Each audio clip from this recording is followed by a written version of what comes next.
खेलें ऐसे जैसे कभी हारे ही नहीं हैं और अभ्यास ऐसे करें जैसे कभी जीते ही नहीं हैं। नमस्कार, मैं हूं दीपा त्यागी और आपके लिए लाई हूं एक मोटिवेशनल स्टोरी। आज की स्टोरी आप सभी के लिए है, खासकर स्टूडेंट्स के लिए। जी हाँ, मेरी स्टोरी का नाम है अभ्यास करते रहें और आशा करती हूँ आपको ये स्टोरी पसंद आएगी। एक बार की बात है, जो किसान होते हैं उनसे इंद्र भगवान नाराज हो गए। फिर क्या था, जब किसानों को पता चला तो किसान तो बड़े बड़े परेशान हो गए। कहने लगे ऐसे तो हमारा काम ही नहीं चलेगा।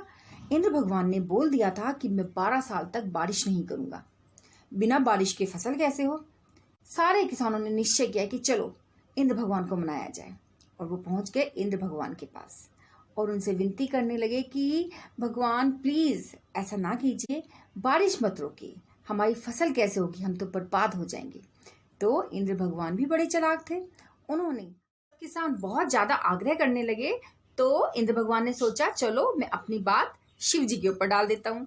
तो उन्होंने बड़ी चालाकी से किसानों को बोल दिया कि मैं कुछ नहीं कर सकता, ये तो तभी संभव है जब शिव जी अपना डमरू बजाएं।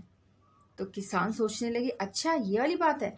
तो किसान वहां से हाथ जोड़कर शिव जी के पास चल दिए। लेकिन इंद्र भगवान ने किसानों के शिव जी के पास जाने से पहले ही शिव जी को अपने पक्ष में कर लिया। उन्होंने उन्हें इस बात के लिए राजी कर लिया कि वो किसानों की कोई बात ना माने और 12 साल तक डमरू ना बजाएं। और शिव जी भगवान भी उनसे सहमत हो गए।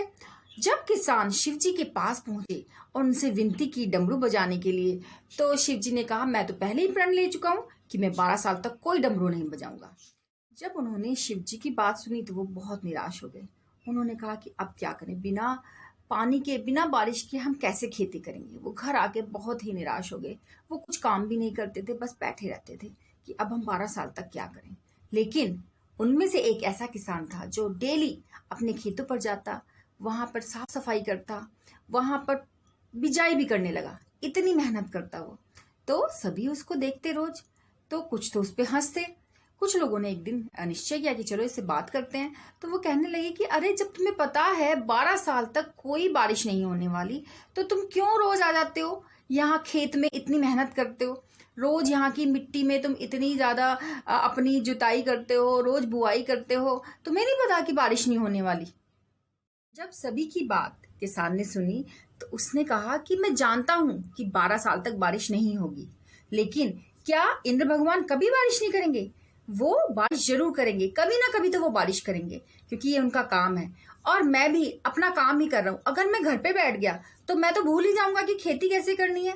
और जिस दिन बारिश होगी और जब जरूरत होगी खेती करने की तो मैं कर ही नहीं पाऊंगा। तो मैं सिर्फ अभ्यास कर रहा हूँ कि मैं रोज खेती करूंगा, रोज मेहनत करूंगा, तो जिस दिन बारिश होगी उस दिन भी मैं खेती कर पाऊंगा और मैं सफल हो पाऊंगा। तो सभी किसान उस पर हंसने लगे, कहने लगे कि देखो ये तो बात ही नहीं सुन रहा, 12 साल तक ये ऐसे ही मेहनत करता रहेगा। और उस पर हंस के वो अपने घर लौट आए और वो किसान उसी तरह मेहनत करता रहा, खेती करता रहा। ये सारी बातें पार्वती जी सुन रही थी। जब पार्वती जी ने सारी बातें सुनी तो वो सोच में पड़ गई कि ये कितना मेहनती इंसान है और ये इसके साथ सही नहीं हो रहा। तो ये सारी बातों से पार्वती जी को बहुत चिंता हो गई। वो भागे भागे गए शिव जी के पास और कहने लगी मैं अभी अभी एक ऐसे किसान से मिलकर आई हूँ जो लगातार अभ्यास कर रहा है, जो लगातार खेती कर रहा है, ताकि वो भूल ना जाए। आपने भी प्रण लिया है कि 12 साल तक आप डमरू नहीं बजाएंगे, तो कहीं आप डमरू बजाना भूल तो नहीं गए हैं? जब शिव जी ने पार्वती जी की बात सुनी तो उनको भी शंका हुई। उन्होंने भी एक पल के लिए सोचा कि कहीं सच में मैं डमरू बजाना तो नहीं भूल गया हूँ। और इसी बात को चेक करने के लिए उन्होंने अपना डमरू उठाया और बजाना शुरू कर दिया। और जैसे ही शिव जी ने अपना डमरू बजाया, आप तो जानते ही हैं कि इंद्र भगवान ने कहा था कि जब शिव जी डमरू बजाएंगे तभी बारिश होगी। और वर्षा होने लगी। और जब वर्षा होने लगी तो जिस किसान ने खेती की थी उसके यहाँ तो फसल लहलाने लगी, बहुत अच्छी फसल हो गई। लेकिन किसानों ने बिल्कुल भी मेहनत नहीं की थी और जो बिल्कुल आलस्य से भर गए थे और उस किसान की मजाक बनाते थे, वो केवल पछताते ही रह गए। तो प्यारे बच्चों, इस कहानी से हमें यही सीख मिलती है कि आज भले ही चारों तरफ महामारी फैली हुई है, सारे स्कूल, सारे कॉलेज, सारे शिक्षण संस्थान बंद हैं, लेकिन 2 दिन बाद 2 सप्ताह बाद या 2 महीने बाद खुलेंगे ज़रूर। और जब खुलेंगे उस टाइम हमें क्या करना है, उस टाइम के लिए हमें अभी से अभ्यास करना है। आज बच्चे क्या सोचते हैं कि पता नहीं स्कूल खुलेंगे कि नहीं खुलेंगे, पता नहीं परीक्षा होंगी कि नहीं होंगी, लेकिन नहीं, हमें ये नहीं सोचना चाहिए। हमें सोचना चाहिए अपने अभ्यास की तरफ। जी हाँ, हमें निरंतर अभ्यास करते रहना चाहिए, ताकि जिस दिन भी स्कूल खुले, जिस दिन भी सब कुछ नॉर्मल हो, उस दिन हम तैयार हों, हम पूरी तैयारी के साथ आगे बढ़ें। प्यारे बच्चों, हमें निरंतर अभ्यास करते रहना चाहिए, क्योंकि अभ्यास ही गुणवत्ता का सार है। जो बच्चा निरंतर अभ्यास करता रहेगा वो अपनी लाइफ में जरूर सफल होगा।